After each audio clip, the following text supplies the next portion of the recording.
Miss Woodruff. Today, before we get into our recipe, let's talk about culinary arts. So, I teach the culinary arts pathway at McCracken County High School, and that is part of Family and Consumer Sciences. For those of you who don't know Family and Consumer Sciences, you probably do know it used to be home ec. So, in our classes, we make a lot of really cool memories, and the best part about my job is graduating these students and then being able to keep in touch with them and see the awesome things that they're doing with their lives.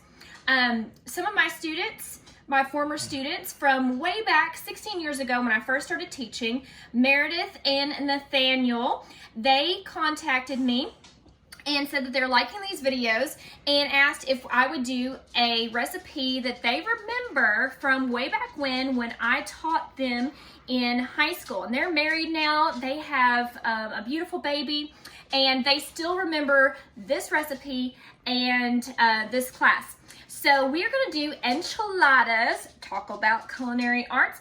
I am not going to say that this recipe is in any way authentic, but it is 100% delicious. So let's get started. Now I have already cooked this ground beef right here and drained it. So that's the first thing you need to do is a pound of ground beef and make sure that you drain it well. Next thing is that you are going to add a can of refried beans, some frijoles. All right, just put that in the skillet with the ground beef. All right. Now, I'm gonna kind of mix this up here. And then after we do that, we are going to add enchilada sauce. If you know how to make enchilada sauce at home, go for it. If not, you can buy it from the grocery store in any of the Mexican food aisles. And you need about 10 ounces. Now, it comes in a 10-ounce can. However, I've got mine in a cup here because I could only find a really big one, the 19-ounce. So I just went ahead and poured it into a measuring cup to measure out 10 ounces. So I'm only going to use about half of this right now. So about 5 ounces. It doesn't have to be exact. But we are going to use the other half later. So I'm just going to pour that in and then give it a stir. All right. Now, also the ingredients that I'm going to be using are some tortilla shells, whatever kind you prefer. But the soft taco size is usually what I use. You could use the big burrito size, but I think that this makes a better sized dish. All right, so after this is mixed up, then the next thing we're going to do is we're going to load our shells.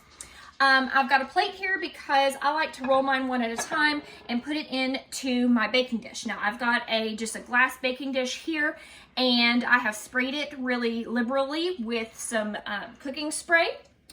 So here's what we're gonna do. We're gonna take these shells, just gonna lay some out right here, and I'm going to turn off my heat, and we're just going to load these shells. Just put a small amount of the mixture in there, and then you're just going to roll it up. And you're going to want to put these with the seam side facing down in your baking dish, just like so. So I'm going to load the rest of these up. Okay.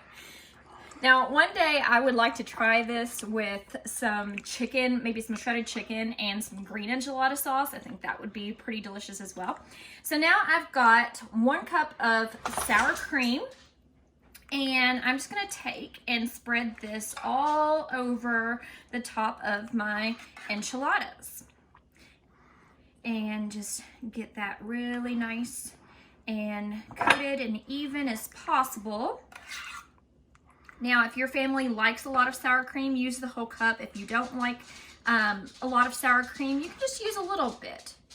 Just a half a cup would probably be okay as well.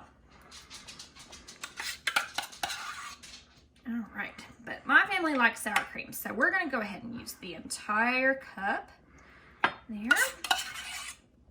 All right. That looks good. All right, now we're gonna take our cheese. I've got about a cup of shredded cheese as well.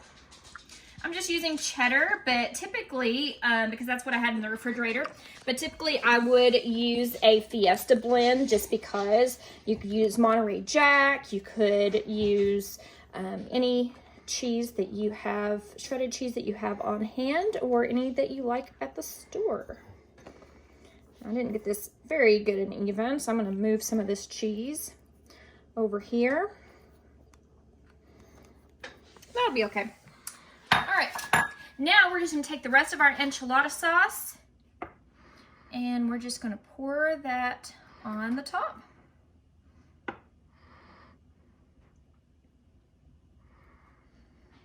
All right.